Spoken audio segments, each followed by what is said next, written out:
is real.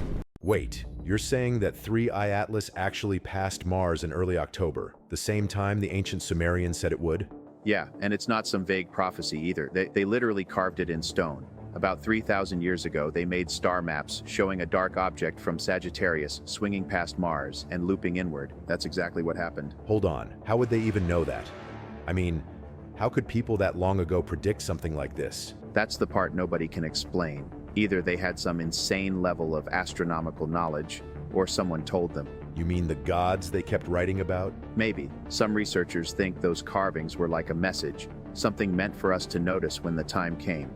Look here, at this exact moment. And guess what? Everyone was looking. So you don't think it's just coincidence? I mean, the timing, the path, all of it? Not at all. Even NASA and the ESA were coordinating their data. When something lines up that perfectly with a 3,000-year-old prediction, it makes you wonder what else those people knew that we still don't. I don't know if that's true. I don't know if that's necessarily true. I think the only thing I heard about the Mayan calendar predicting was like, I don't even think it predicted anything to my knowledge. I think it just like ended, like it stopped foretelling things or talking about things. That supposedly ended in 2012. So people just assume like, oh, these people stopped writing, and they basically didn't finish their book. So this must be when the world ends, because they're talking about all these events and things. I guess it did kind of predict then.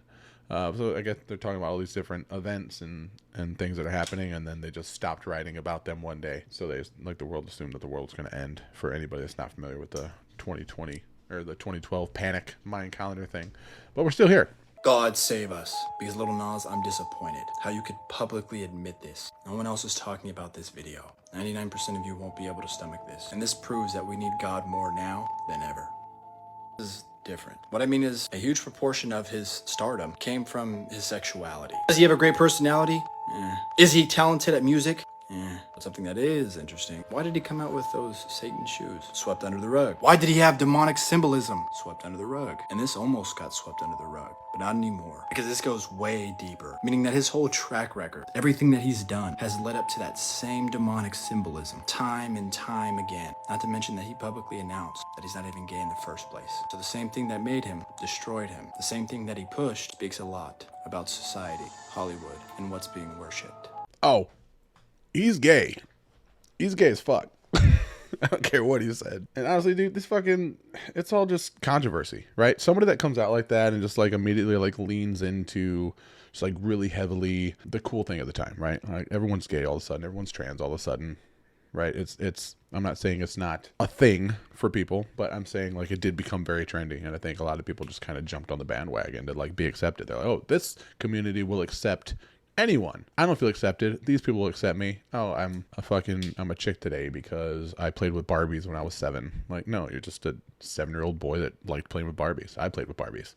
My sister had Barbies. I played with Barbies. Without getting into that whole political thing, I think that like in the entertainment industry and Hollywood and stuff, and it's still, not as big as it was maybe the last 2 years, but it's still a very big trendy thing. Is like trans stuff, gay stuff, like it's a thing, whether you love it or hate it. It's just the reality of it. So you have a new artist that comes out and breaks in and gets a little bit of traction.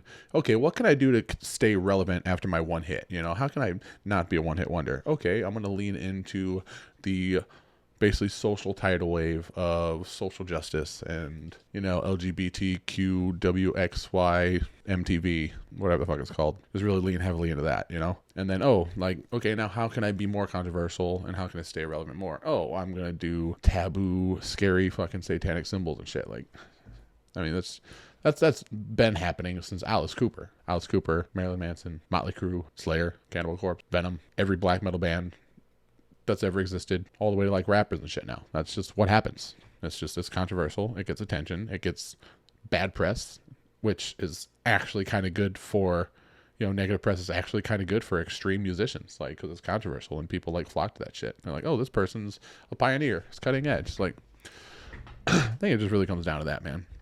Some of them probably think they worship Satan. Some of them might actually worship Satan, but I think it's a fucking trend, dude. It's like, just to keep eyes on you and stay relevant by any means necessary. This clown showed up in the middle of the night and ended up being a real hero. A video that was supposed to be just another prank suddenly captured a tense moment right when a crime was about to happen. It was an almost empty subway station. A girl was standing alone on the platform, and at some point, 3 unfamiliar men started moving toward her. At first, it looked like they were just waiting for a train, but in reality, they had a different plan. And none of them had any idea she was part of a prank and that a hidden camera was filming her. But then the crew felt something was off. The camera operator whispered, "What do these guys want?" That wasn't in the script.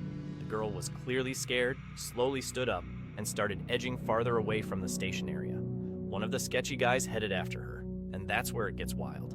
Out of nowhere, a creepy clown stepped into frame, holding 2 baseball bats.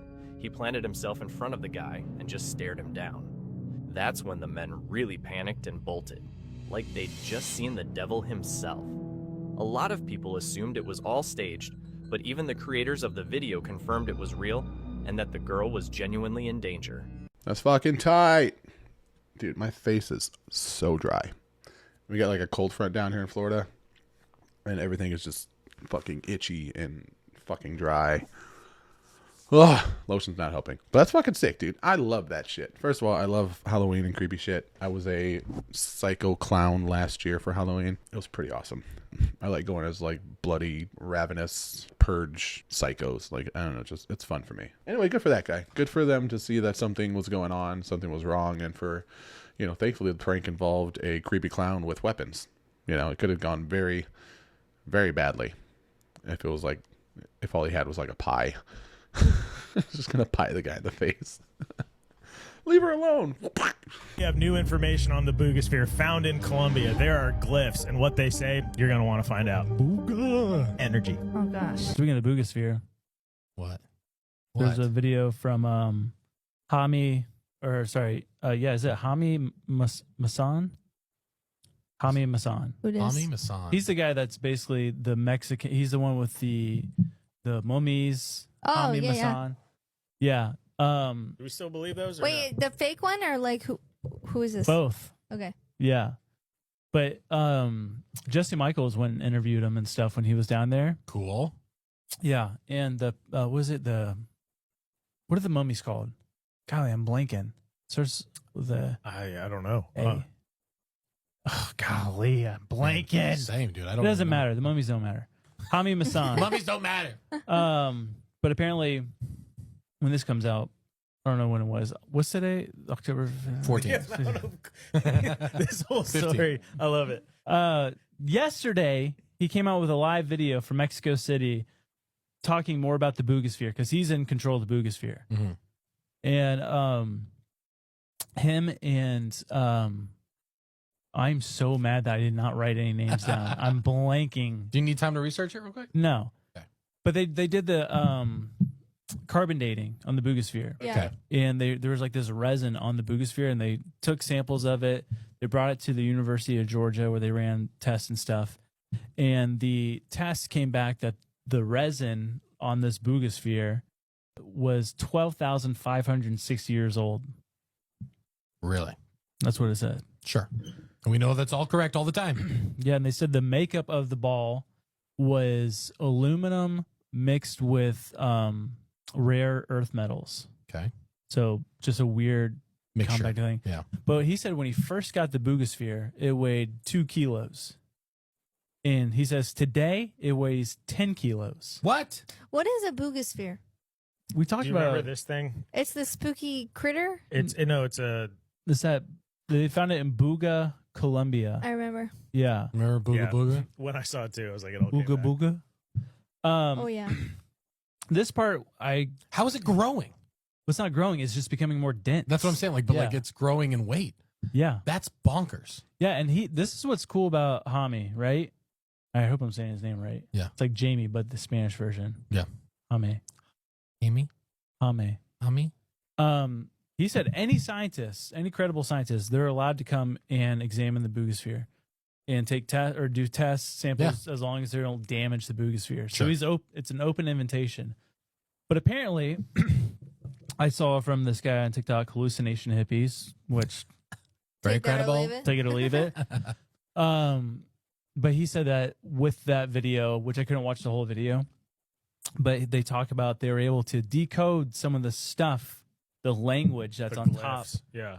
on the thing, and they said that it is Proto Sanskrit, Oh. which is the oldest known language in human civilization. Weird again. But it said that it apparently tells a story from 12,560 years ago. Wow. And it talked about these great oceans moving in the end of one world and the beginning of another world. Interesting. Sounds familiar. Sounds a little familiar. Pangea? Familiar. What are you talking about? It's just the flood. I was gonna say Pangea. You don't even know about Pangea. She This doesn't chick don't know. even know about Pangea. Yeah, so That's crazy. take it or leave it. I mean, there's so many just nuts things about it. I mean, I don't understand why that's not bigger news too, because it's like it's growing in weight. Yeah, People can't explain it. it's a weird one. I don't know how when to you trust look karma at dating. it. It's like, I don't know. It seems fake. I mean, honestly, everything that is kind of outside the realm of what's common, I guess you could say, seems fake, right? Like, there's a lot of these videos I watch, I'm like, this seems fucking fake.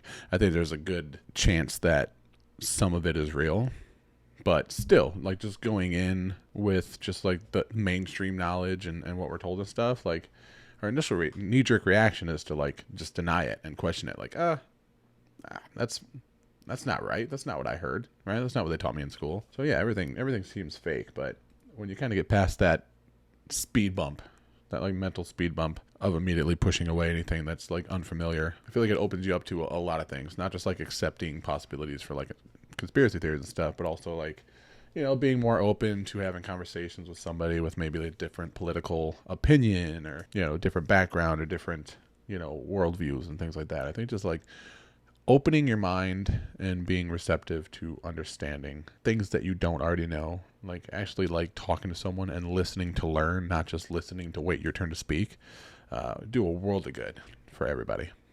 When high-ranking officials start relocating to military bases, it's not a drill. It's about to hit the fan. Sources close to the Trump administration say key officials, including Secretary of State Marco Rubio and Secretary of Homeland Security Kristi Noem, have quietly relocated to military bases for their own safety. Officially, it's about civil unrest. Unofficially, it looks a lot more like they're posturing for a rapid pass to secure bunkers if things spiral out of control. So why the sudden fear? Could it be that millions of Americans are set to lose access to SNAP benefits tomorrow? That means no food money for families already stretched to the breaking point. When that happens, frustration turns to chaos fast. Even the possibility of protest, looting, and maybe even some burning cities. Sources inside the administration say it's preparing to declare a nationwide state of emergency if violence erupts. Quick reaction National Guard detachments are already being trained in every single state, and they could be mobilized in less than 60 days. And just when it couldn't get any stranger, President Trump confirmed plans to resume nuclear testing for the first time in 33 years. When pressed by reporters, he said it plainly. Yes, we're going to be conducting nuclear detonations. Now, this could be a coincidence, but when officials start moving to bases, the economy's collapsing and nuclear tests are back on the table, it might be time to ask what exactly they're preparing for. Yeah, that doesn't sound great. I think this clip's a little older at this point. I think whatever was going to happen already happened. I don't think the SNAP benefits thing is happening tomorrow. I don't know. Haven't been paying attention to it. Probably should pay attention to it, but I haven't been. But yeah, I think with, I don't know, 3i Atlas and just all the billionaire bunkers and the nuclear testing, and I don't know, man. I feel like we never really know what's going on, but at least in the past, we've been told things by our administrations, and at least we thought we knew what was going on, right? Like now, we probably never ever did. We didn't have social media and stuff to, you know, fact check and you know, get like alternative news. I mean, now it's just like, it's so hard to believe anything, right? It's so hard to believe that anything is true, and it's hard to believe that what is true is actually for our benefit, and it's hard to believe that what seems like it's for our benefit is actually for our benefit, or if we should feel guilty because it benefits us personally, but it, you know, subtracts from someone else's life. I don't know, man. This isn't a perfect world. There's no perfect way to fix issues. There's no one size fits all solution for things like world hunger and, you know, violence and crime and whatnot. So no one's ever going to be fully happy. There are always going to be people upset with who's doing what or not doing what or pointing fingers, and the news that we get and the information is always going to be skewed by whoever's basically providing it, whether it be like MSNBC or Fox News or BBC, or I don't even know who's neutral at this point or if any of them are neutral, but it's always going to be swayed. So, I mean, I've said this before in the past with other videos. I feel like everybody wants the same things for the most part. They just feel like other people are more fit to make that stuff happen and feel like there should be different routes and there should be different paths to actually get there. So, I don't know, man. At the end of the day, you just got to take care of you, do what's best for you. Putting yourself first is not selfish. Putting the people you love first is not selfish. Even on airplanes, they say you have to put your own oxygen mask on before you put somebody else's on, right? Just take care of yourself, be safe, and I'll see you in the next one. Peace.